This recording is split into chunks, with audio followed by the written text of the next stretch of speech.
Hello बच्चों, क्या हाल चाल। स्वागत है आप सभी का अपने YouTube channel be the educator पे। और आज हम लोग कुछ अच्छा सा सीखने वाले हैं।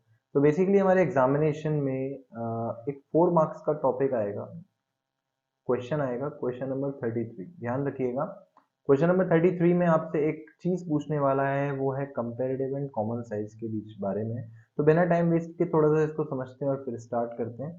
ठीक है, वैसे भी थोड़ी सी घबराहट तो हो ही रही है बच्चों को। पेपर पास आए, बच्चे घबराए, टीचर ने ना जाने क्या पेपर बनाए। चलिए, देखिए कंपैरेटिव स्टडी में हम लोग क्या करते हैं, हम कंपैरेटिव स्टेटमेंट बनाते हैं। मैं स्पेसिफिकली आपको समझा देता हूँ दो चीजों के विषय में। अब हम यहाँ पर क्या समझेंगे बच्चों, एक होता है statement of profit and loss. ठीक है, चलिए, statement of profit and loss, इसका दूसरा नाम भी है, दूसरा नाम है इनकम स्टेटमेंट। एक होती है बैलेंस शीट। सेम तरीके से दो यहाँ पर होते हैं, यही दोनों होते हैं, statement of profit and loss, और एक होती है बैलेंस शीट। देखिए, चार चीजें हैं और इन चारों में से हमारे एग्जामिनेशन में कंपैरेटिव का इनकम स्टेटमेंट आता है, जो आने की संभावना है, और कॉमन साइज की बैलेंस शीट। अब इन दोनों के बीच में एक बहुत प्यारा सा सुंदर सा एक वर्ड दे रखा होगा, उस वर्ड को कहते हैं हम लोग और, यानी कि दोनों में से कोई एक करना है, चॉइस है, इंटरनल चॉइस गिवन है। चलिए, तो बच्चों, अब जो कंसेप्ट है, जो कंटेंट है, उसके हिसाब से अपनी चीज को समझते हैं कि दोनों में ना फॉर्मेट बनता है। बट यहाँ पर हम क्या शो करते हैं, कंपैरिजन में कंपैरेटिव स्टडी शो करते हैं। मान लीजिए एक 2018 ईयर दे रखा है, एक 2019 ईयर दे रखा है। आपको क्या देखना है, दोनों के बीच में कंपैरिजन देखना है कि सर 18 में क्या परिस्थिति थी, 19 में क्या हो गया। अब जो चेंज आया है वो चेंज पॉजिटिव है या नेगेटिव है, और वो जो चेंज है वो कितने परसेंट चेंज है, यानी कि वो प्रीवियस ईयर के वैल्यू में, वो प्रीवियस ईयर के कंपैरिजन में कितने परसेंट चेंज आया है। तो ये डिपेंड किस में करता है, ये किस में मैटर करता है, कंपैरेटिव स्टडी में। जब हम कॉमन साइज की बात करते हैं, वो थोड़ा सा इजी भी हमको पड़ता है, और ये क्वेश्चन के नजरिए देखने पे भी निर्भर करता है, डिपेंड करता है। तो चलिए समझते हैं फटाफट बिना देर किए। सबसे पहले बच्चों, हमारे सामने कंसेप्ट है, देखो जी। अब क्वेश्चन हमसे क्या कह रहा है, मैं वैसे आपको देखो ऐसे बता देता हूँ। देखो क्या है बच्चों, यहाँ एक साल दे रखा है, शेयर कैपिटल दे रखा है, ये बैलेंस शीट गिवन है। अब बैलेंस शीट में हमको क्या करना है, लास्ट लाइन है कंपेरेटिव बैलेंस शीट बनानी है। कंपेरिजन का मतलब है आपको क्या लिखना है, सबसे पहले एब्सोल्यूट चेंज। ये लाइंस, ये कॉलम मैंने बनाए हैं दोनों, ठीक है। तो ऐसे एग्जाम में बने नहीं आएंगे, आपके एग्जामिनेशन में ऐसे बन रही होगी, आपको उसको कॉपी करना है और एब्सोल्यूट चेंज लिखना है। लेकिन एक चीज का ध्यान रखना, जब आप इस फॉर्मेट को दोबारा बना रहे हो तो 2018 तो इधर आ जाएगा और 2019 इधर आ जाएगा। और एक चीज ध्यान रखें, यानी कि प्रीवियस ईयर पहले आता है, करंट ईयर बाद में आता है। ठीक है, अब प्रीवियस ईयर का अर्थ क्या हुआ बच्चों, देखो प्रीवियस ईयर का मतलब पिछला साल, और पिछले साल से इस साल के बीच में जो चेंजेस आए हैं, वो चेंजेस कैसे पता चलेंगे, करंट ईयर में से हमने माइनस कर देना है प्रीवियस ईयर। मतलब हर करंट ईयर की वैल्यू में से, अब देखो करंट प्रीवियस ईयर इधर आ जाएगा, ये सारी वैल्यूज इधर आ जाएंगी, ये सारी वैल्यूज इधर आ जाएंगी। ठीक है, मैं भी समझाता हूँ एग्जाम्पल के तौर पे। अगर ऐसा हम कर देते हैं तो हमें हमारा फॉर्मेट कैसा दिखने लगेगा बच्चों, हमें हमारा फॉर्मेट दिखेगा ऐसा कुछ। देखिए, आपने क्या किया, 2018 को उधर लिख दिया, 2019 को इधर लिख दिया। अब क्या देखना है बच्चों, 18 से 19 में जो चेंज आया है वो कितना चेंज आया है, वो आया 5 लाख रुपए। तो यहाँ पर आपने क्या लिखा है, मान लीजिए ये हमारे लिए प्रीवियस ईयर था, ये करंट ईयर है, तो आपने क्या लिखा, current year minus previous year is equal to क्या आ गया, चेंज। परसेंटेज चेंज में हम क्या लिखते हैं कि जो चेंज आया है उसके नीचे लिखेंगे हम प्रीवियस ईयर, क्योंकि बेस तो यही था ना, और इनटू कर देंगे हर वैल्यू का 100। आपने क्या किया बच्चों, 5 लाख अपॉन जो एक्चुअल वैल्यू हुआ करती थी, जो सबसे पहली वाली वैल्यू थी, वो थी बच्चों वही 5 लाख। और आपने क्या किया, 5 लाख अपॉन 5 लाख, और इनटू किसका कर दिया बच्चों, 100 का। तो कितने परसेंट आ गया, 100% चेंज हुआ। ठीक है, पिछली बारी पे जाते हैं सर। पहले 1 लाख वैल्यू थी, 1 लाख है डैश है, मतलब कोई चेंज ही नहीं हुआ। उससे पहले क्या था, मतलब उसके नेक्स्ट वाला जो शेयर होल्डर्स फंड है, अगर टोटल यहाँ पर बात की जाए, यहाँ पर इसने केवल टोटल लिखा है कि सर 5 और 1 6 लाख रुपए हो गए, 10 और 1 11 लाख रुपए हो गया।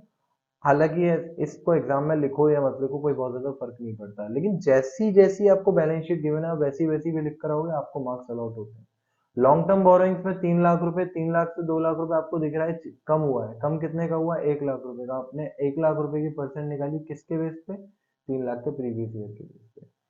सेम तरीके से क्या हो जाता है बच्चों, सेम तरीके से आप इसी चीज को लायबिलिटी में शो करते हो, ठीक है।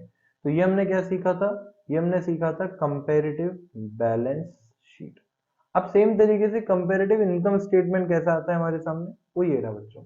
एक दे रखा होगा क्वेश्चन और वो कहेगा, देखो ये ऐसा क्वेश्चन एग्जाम में आएगा, कंपेरेटिव स्टेटमेंट बनाने को कह रहा है, प्रॉफिट एंड लॉस, एक और नाम होता है इसका इनकम स्टेटमेंट। अब देखो स्पेसिफिकली इसका ना एक फॉर्मेट होता है। फॉर्मेट क्या कहता है? सबसे पहले लिखो रेवेन्यू फ्रॉम ऑपरेशन, सेकंड पे लिखो अदर इनकम, थर्ड पे लिखो टोटल रेवेन्यू, फोर्थ पे जो पॉइंट आता है बच्चों, फोर्थ पे क्या पॉइंट आता है? फोर्थ पे लिखते हैं हम लोग एक्सपेंसेस। अच्छा वैसे फिफ्थ सिक्स सेवन 3 पॉइंट होते हैं, कहीं कहीं पे हम उनको केवल 5 पॉइंट्स ही कंसीडर कर लेते हैं, लेकिन जो नेक्स्ट पॉइंट होता है वो मैं बता देता हूँ। फिफ्थ पॉइंट होता है सारे एक्सपेंसेस के बाद में हम लोग एक प्रॉफिट कैलकुलेट करते हैं। अब वो प्रॉफिट कैसे आता है? जितना भी रेवेन्यू हुआ है टोटल, इस रेवेन्यू में से हम एक्सपेंस को माइनस कर देते हैं, यानी कि थर्ड पॉइंट में से हमने फोर्थ पॉइंट को डिडक्ट कर दिया, ठीक है। सिक्स पॉइंट आता है, यहाँ पर हमको एक टैक्स दे रखा होता है, उस टैक्स को माइनस। सेवंथ पॉइंट आता है, इस टैक्स को भी माइनस करने के बाद में जो प्रॉफिट बचेगा, प्रॉफिट आफ्टर टैक्स। जानने के लिए देखते हैं हमारे एक्चुअल फॉर्मेट को कैसे। अच्छा पहले एक बार इस फॉर्मेट की स्टडी करते हैं। सबसे पहले 25 लाख था, प्रीवियस ईयर है ना सर, इसको लिखोगे पहले और 2019 वाले को लिखोगे बाद में। ये सारी की सारी वैल्यूज भी पहले आ जाएंगी और 19 वाली वैल्यूज भी बाद में आ जाएंगी। अब आगे चलते हैं, आगे क्या कह रहा है सर? देखो आपने 18 वाली वैल्यूज यहाँ लिख दी। आपने सेम तरीके से इस फॉर्मेट को थोड़ा सा बनाया। सबसे पहले रेवेन्यू फ्रॉम ऑपरेशन लिखा, फिर अदर इनकम लिखा, फिर टोटल रेवेन्यू, फिर आपने एक्सपेंसेस को एक तवज्जो दी भाई तरीके से कि भाई एक्सपेंसेस अलग अलग दे रखे हैं, ठीक है। अच्छा सबसे पहले आपने 2018 वाली वैल्यू लिखी, फिर 19 वाली लिखी, फिर आपने क्या लिखा? 18 से 19 में जो चेंज आया है 25 लाख से 37,50,000 पहुंचने के लिए जो वैल्यू में परिवर्तन आया हुआ है 12,50,000 का। 12,50,000 अपॉन ओल्ड वैल्यू। अब आप खुद ही देखो, जब 12,50,000 अपॉन ओल्ड वैल्यू आप रखोगे, 25 लाख रखोगे, तो जो चेंज आया है वो 100% में लगाकर आप उसकी परसेंटेज कैलकुलेट कर सकते हो। आपको किसी भी चीज की परसेंट निकालनी है, change upon previous year into 100, या फिर ओरिजिनल वैल्यू कहते हैं जो उसकी वैल्यू हुआ करती थी, और जितना चेंज आया इनटू 100 आपको चेंज का परसेंट समझ में आ जाता है, ठीक है। आपने अदर इनकम का कैलकुलेट किया सर, 5 लाख रुपए थी और इस साल मेरी है 4,50,000 रुपए, यानी कि 50,000 रुपए की कम हुई है। तो आपने 50,000 रुपीज ब्रैकेट में लिख दिया, नेगेटिव में लिख दिया, और जो परसेंट आएगा वो भी नेगेटिव में आएगा। 50,000 किसका? 5 लाख रुपए। टोटल रेवेन्यू निकाला, फिर आपने देखा एक्सपेंसेस में ये भी गिवन था 12,50,000 से 22,50,000, तो जो चेंज हुआ है वो 10 लाख रुपए का हुआ है। आपने फिर से वही किया, 10 लाख 12,50,000 रुपए का कितने परसेंट है? आपने फिर से वही काम किया, आपका 80% आंसर आ गया। आपने देखा जो अदर एक्सपेंसेस है वो 2,50,000 के थे। आपने 2,50,000 से 3,75,000 जाने के लिए कितनी मशक्कत की? 1,25,000 का इंक्रीमेंट हुआ है। इंक्रीमेंट किसका? सर बेस वैल्यू का कितने परसेंट है, यानी कि 2,50,000 का। आपने कहा 50% डायरेक्टली। फिर आप आ जाते हो, आपने एक्सपेंसेस का टोटल किया। ध्यान से देखना हमने हमारी तरफ से एड ऑन क्या क्या किया है। ये हमको दोनों चीजें गिवन थी, एक हमने ये अपनी तरफ से कैलकुलेट की है, ठीक है। अच्छा ये तो हम कर ही रहे हैं, एब्सोल्यूट चेंज ये सब हम खुद ही कैलकुलेट कर रहे हैं। चलो इसके बाद एक्सपेंसेस का टोटल हमने कैलकुलेट किया। अब इसके बाद हमको डायरेक्टली टैक्स रेट गिवन था बच्चों, जो डार्क में जो बोल्ड में हो रखा है ना वो हमने कैलकुलेट किया है। हमको टैक्स रेट गिवन था, लेकिन सबसे पहले प्रॉफिट तो निकालो, प्रॉफिट कितना है, क्योंकि टैक्स तो प्रॉफिट पे दोगे। फिर आपने कहा कि सर प्रॉफिट कैसे निकालेंगे? देखिए ये था फोर्थ पॉइंट और ये था थर्ड वाला पॉइंट, टोटल इनकम। तो आपने थर्ड जो इनकम थी उसमें से फोर्थ यानी कि अपने एक्सपेंसेस को माइनस कर दिया। 30 लाख में 15 लाख में बचे कितने? 15। 42 में 26,25,000 गए, आपके बचे 15,75,000। ये आपका क्या आया है? प्रॉफिट आया है, जिसमें से कि अभी टैक्स माइनस नहीं हुआ।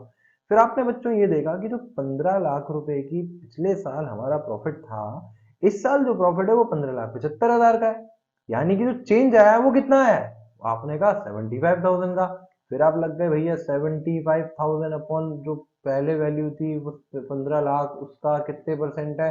आपने निकाल लिया बाबूजी 5% है। फिर आप नेक्स्ट पे आते हो, भैया हमको तो टैक्स भी दे रखा था। टैक्स किसका? ये जो वैल्यू है ना 15 लाख, अभी जो वैल्यू है ये प्रॉफिट बिफोर टैक्स, इसका एक टैक्स लग जाता है। कितना टैक्स? जो दे रखा है, कई बार 40% होता है, वैसे इसमें 50% है, 50, और एग्जाम में भी मोस्ट प्रोबेबली 50% ही आता है। आपने 50% लिख दिया। 15 लाख का 50%, 7,50,000। बचा कितना? बाकी का 7,50,000। अब आपने यहाँ पे देखा 15,75,000 का 50% कितना आ गया? 7,87,500। बचा कुचा 7,87,500। ठीक है। अब आपने देखा कि चेंज कितना हुआ है, 750 से 87, 37,500 का चेंज, 5%, 5%।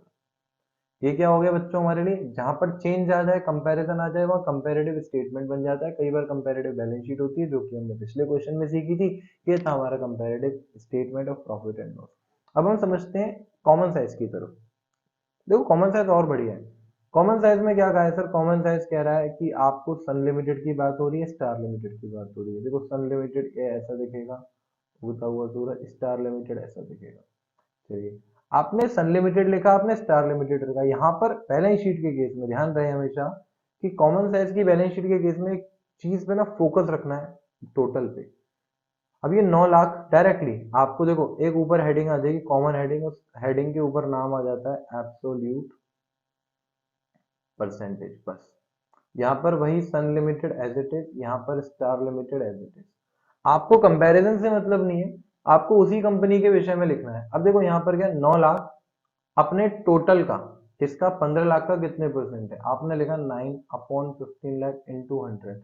आपने कैलकुलेट करके लिख दिया 60%। आपने कहा ये 12 लाख अपने टोटल का, 12 लाख अपने 18 लाख के टोटल का कितने परसेंट है? आपने लिख दिया 33.33। कैलकुलेट किया तभी तो लिखा। और सॉल्व करने के बाद में आपको आपका आंसर कैसा दिखने वाला है बच्चों? ऐसा। देखो ध्यान से, आपने क्या देखा बच्चों? सिंपल, 9 लाख रुपए पहले लिखा हुआ है, 15 लाख का कितने परसेंट है? आपने लिखा 60%। आपको कंपैरिजन से मतलब नहीं है। यहाँ पर यही 12 लाख शेयर कैपिटल के साथ, 12 लाख अपने खुद के 18 लाख का कितने परसेंट है? 66.67। हाँ सॉरी, हमसे थोड़ी सी गलती हो गई थी ऊपर जल्दबाजी में। यहाँ पर ये 33 नहीं आएगा, 66 आएगा बच्चों, है ना।